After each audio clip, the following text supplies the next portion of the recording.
What happens when a 26-year-old White House press secretary steps into the ring with one of the most powerful politicians in Washington and walks away victorious? The moment Karoline Leavitt turned the tables on Hakeem Jeffries in that press briefing, the entire political landscape shifted, and no one saw it coming.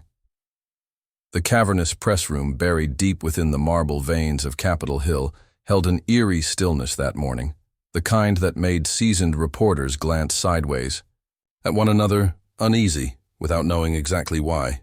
The fluorescent lights overhead buzzed faintly, casting pale, trembling reflections on the polished surfaces and pooling long, distorted shadows in every corner like silent spectators to the drama about to unfold.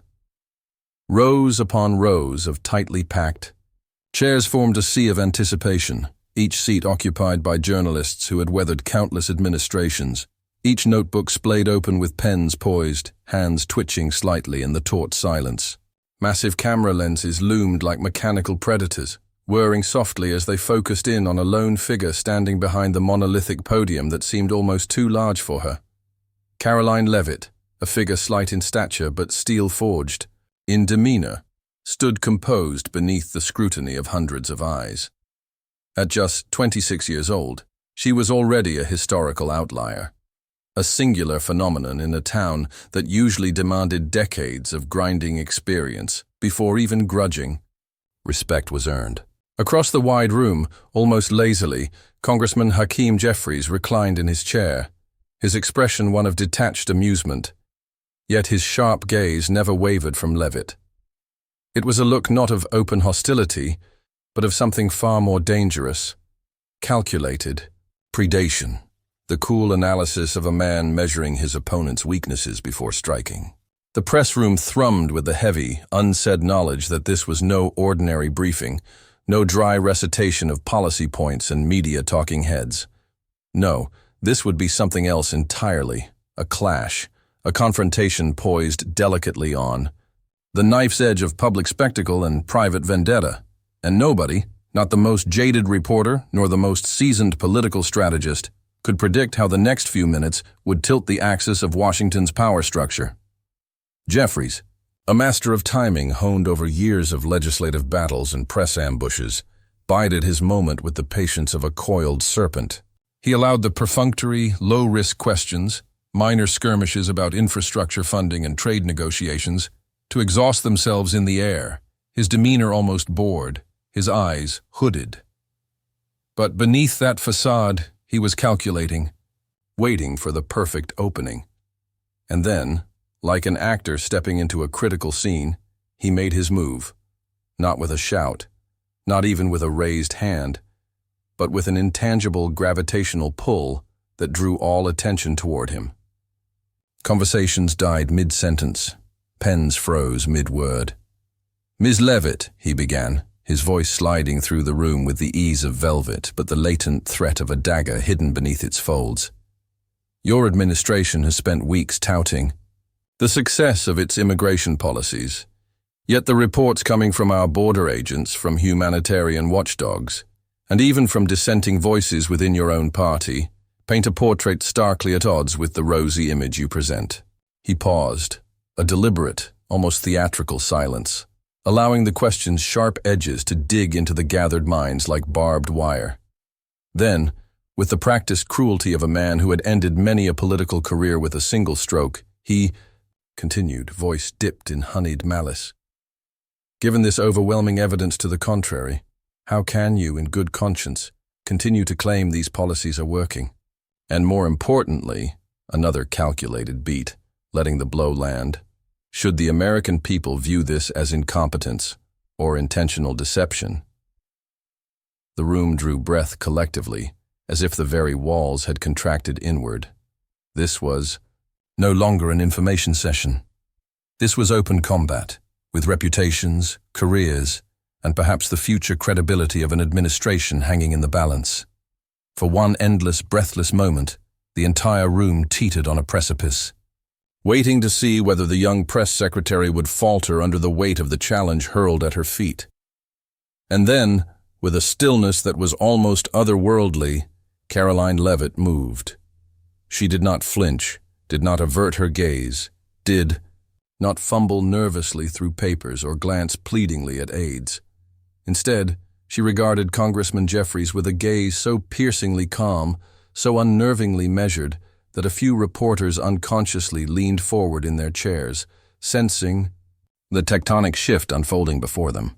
With the deliberate grace of someone who knew exactly where every tool was stored in her arsenal, Levitt reached for a thick binder stationed at the podium, worn at the edges, its tabs frayed from countless hours of use.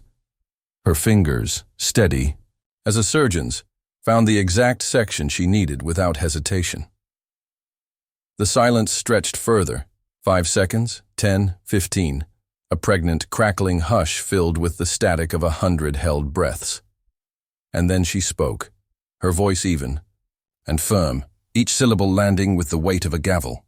"Congressman Jeffries," she said, her tone devoid of anger but carrying the unmistakable authority of command. "I appreciate your dedication to transparency. In that spirit, let's examine the actual data." What followed was a systematic demolition, so thorough, so devastatingly precise, that even veteran correspondents who thought they'd seen every political maneuver had to scramble to keep up. Levitt cited internal DHS field reports, documents so current they had barely reached the desks of congressional offices, dissected statistics with forensic clarity, and even quoted members of Jeffries' own party acknowledging the recent improvements.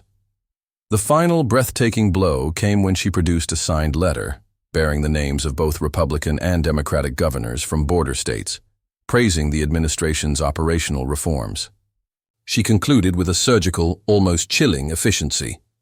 "So, to answer your question, Congressman, the policies are indeed working where implemented properly, which your own documents would affirm, had you consulted the most recent data available." No gloating, no sarcasm, only the cold, irrefutable finality of a masterstroke delivered with surgical precision.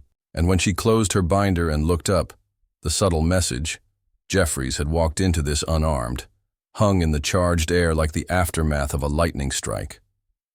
The reaction was immediate, explosive, and unstoppable.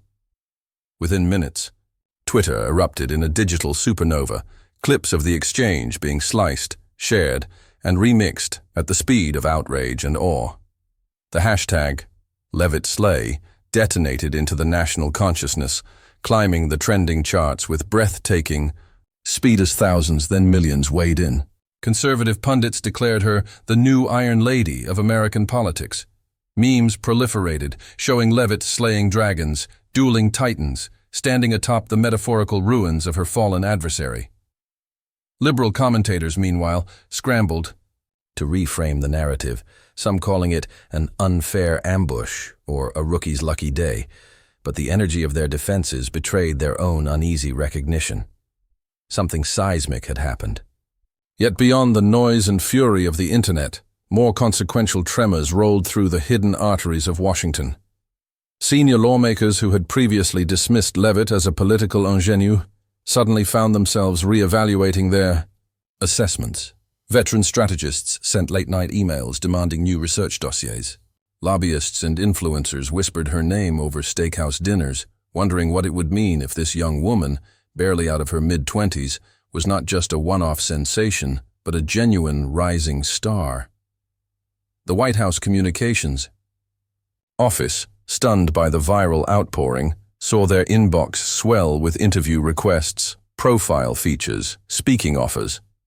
Karoline Leavitt, in the space of a single confrontation, had crossed an invisible threshold from junior spokesperson to major player, a transformation that normally took years, if not decades, compressed into a single incandescent moment. And yet, even as the media cycle roared and the public marveled, the more thoughtful minds inside Washington's marble corridors contemplated deeper questions far more important than a single viral moment. Was this flash of brilliance merely the product of an extraordinary confluence of preparation and opportunity, a perfect storm unlikely to be repeated? Or had the nation just witnessed the emergence of a generational political communicator, someone whose instinctive mastery of message and moment could rewrite the rules of engagement? What would happen when Jeffries, known for his strategic mind and long memory, returned to the field, humbled perhaps, but certainly not defeated? Would he plot a patient, devastating retaliation, turning their next encounter into a grudge match? For the ages? And most importantly, what would Karoline Leavitt do now that she had tasted this kind of raw influence, seen what power looked like when seized instead of granted? Would she play the traditional game, climbing methodically up the ladder of Washington's Byzantine power structures? Or would she chart a new course entirely, reshaping the battlefield in her own image? These were the questions that whispered through the quiet offices and bustling corridors late into the night, long after the Twitter feeds had scrolled past and the TV anchors had moved on to other stories. Questions that would not find answers quickly, but whose outcomes might, in time, alter the very DNA of political power in America. So what do you think? Was this the meteoric rise of a future titan, or merely the first cannon shot in a much larger, bloodier war for dominance in Washington? I'd love to hear your thoughts. Drop your take in the comments below.